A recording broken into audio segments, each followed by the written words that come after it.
यह कहानी दुनिया के सबसे बड़े महाकाव्य और भारत की सांस्कृतिक आत्मा पर आधारित है।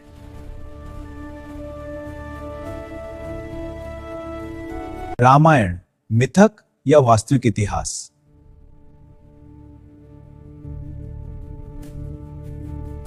Ramayana, myth or reality?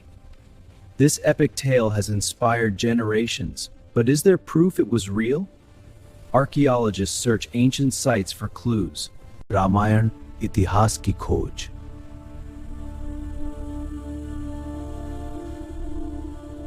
काल के पहिए और मर्यादा पुरुषोत्तम। रामायण के प्राचीन ताड़पत्र। अचानक ट्रांजिशन, आधुनिक पुरातात्विक खुदाई। हजारों सालों से भारत के कण कण में एक ही नाम गूंज रहा है, श्री राम। कुछ लोगों के लिए यह सिर्फ एक कहानी है, एक आदर्श जीवन का पाठ। लेकिन क्या होगा अगर हम आपसे कहें कि रामायण के निशान आज भी धरती पर मौजूद हैं?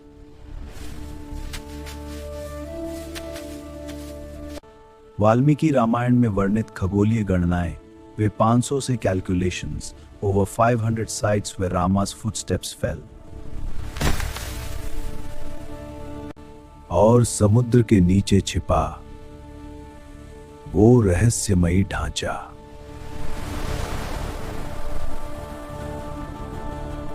आज हम श्रद्धा से आगे बढ़कर सबूतों की बात करेंगे। क्या रामायण वाकई घटी थी? चलिए समय की धूल झाड़ते हैं, पर मौजूद हैं खगोलीय साक्ष्य, ग्रहों की गवाही।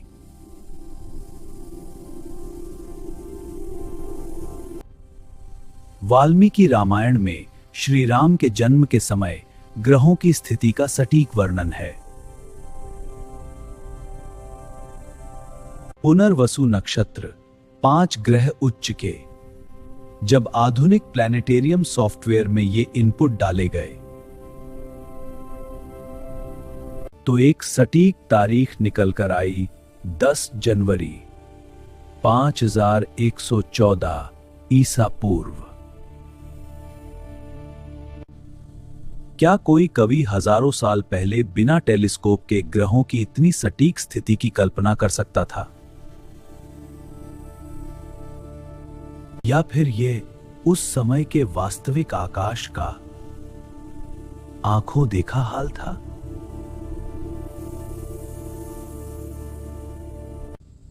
यह विज्ञान और अध्यात्म का वो मिलन है जिसे झुटलाना नामुमकिन है। राम सेतु पत्थरों का पुल। राम सेतु पत्थरों का पुल भारत और श्रीलंका के बीच समंदर के नीचे 48 किलोमीटर लंबी एक श्रृंखला मौजूद है।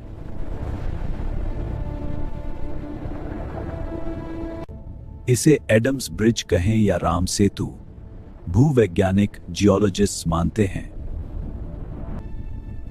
कि ये पत्थर आसपास के रेतीले समुद्र से अलग हैं।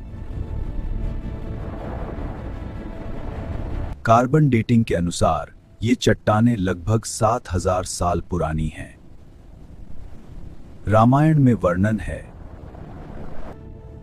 कि नल और नील की इंजीनियरिंग से तैरते पत्थरों का पुल बना था। आज भी रामेश्वरम में ऐसे पत्थर मिलते हैं जिनका घनत्व कम है और वे पानी पर तैरते हैं।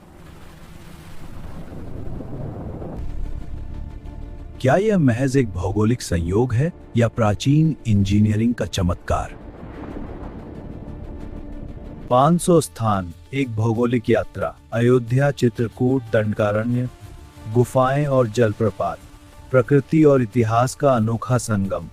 एक भौगोलिक यात्रा पर चलें। अयोध्या से लंका तक रामायण में वर्णित हर स्थान आज भी उसी क्रम में मौजूद है।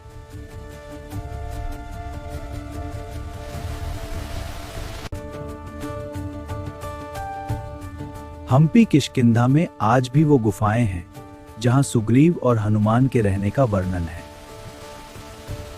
यहाँ की मिट्टी में आज भी राख के अंश मिलते हैं। राख के अंश मिलते हैं, जिसे कुछ लोग लंका दहन के बाद हनुमान जी के लौटने से जोड़ते हैं। अगर यह सिर्फ एक कहानी होती तो हजारों मील दूर अलग अलग राज्यों के लोग एक ही कहानी के भूगोल से कैसे जुड़ जाते।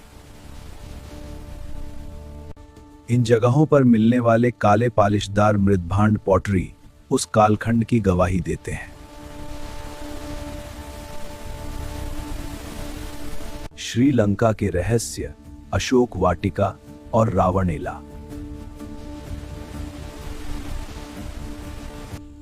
श्रीलंका में आज भी 50 से ज्यादा ऐसी जगहें हैं जो रामायण से जुड़ी हैं।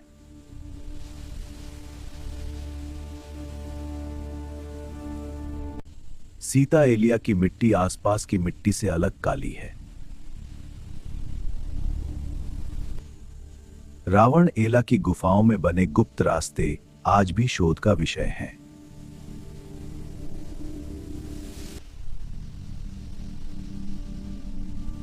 सबसे चौंकाने वाली बात है हिमालय की जड़ी बूटियां। श्रीलंका के कुछ पहाड़ों पर ऐसी वनस्पतियां पाई जाती हैं जो केवल हिमालय में मिलती हैं। क्या यह द्रोणागिरी पर्वत के उस हिस्से की पुष्टि करता है जिसे हनुमान जी उठाकर लाए थे?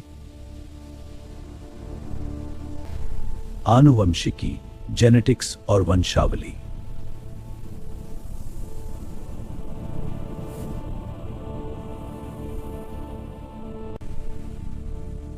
भारत के कई राजघराने और समुदाय आज भी खुद को कुश और लव का वंशज मानते हैं। ऐतिहासिक ग्रंथों जैसे वायु पुराण में इक्ष्वाकु वंश के राजाओं की जो सूची दी गई है वह रामायण के वर्णन से मेल खाती है।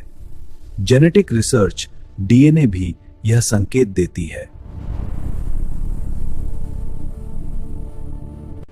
कि हजारों साल पहले भारत में एक बड़ा जनसंख्या विस्तार हुआ था।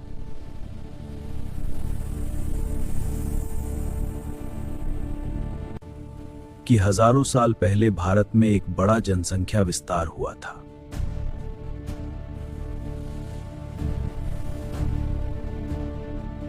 जो रामायण जादेन से रामायण से पतिये कालखंड से जुड़ता है,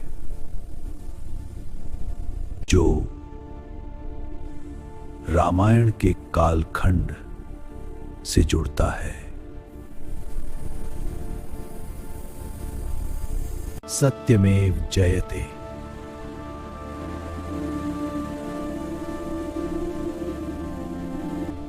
रामायण सिर्फ आस्था का विषय नहीं बल्कि हमारे गौरवशाली इतिहास की नींव है। रामायण सिर्फ आस्था का विषय नहीं बल्कि हमारे गौरवशाली इतिहास की नींव है।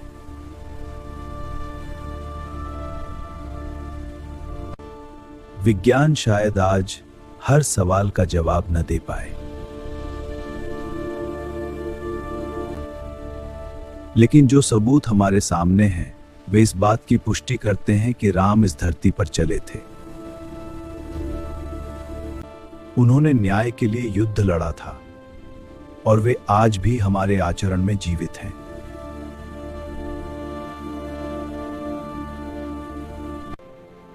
अगर आपको यह वीडियो पसंद आया हो तो इसे लाइक करें और कमेंट में बताएं।